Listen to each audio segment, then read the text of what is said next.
মৌত কারো কাছে মিস কল দিয়ে আসে না। দুনিয়ার কোনো ব্যক্তিত্ব নাই, একজন ব্যক্তিত্ব ছিলেন, মৃত্যু যার কাছে পয়লা আসতে হয়েছে।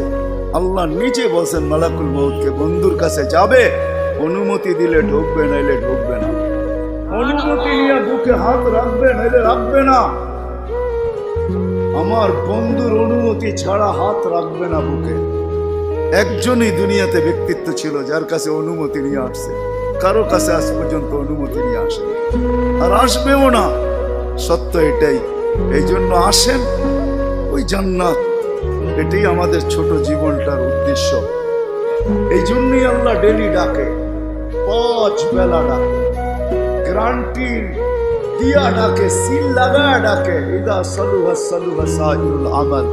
5 ওয়াক্ত নামাজ যদি এই উম্মত কমপ্লিট করে দেখাইতে পারে, আল্লাহ আমাদের নবীজির সাথে ওয়াদা করছেন, আমিও আপনার উম্মতের জীবনকে কমপ্লিট করে দেখাই।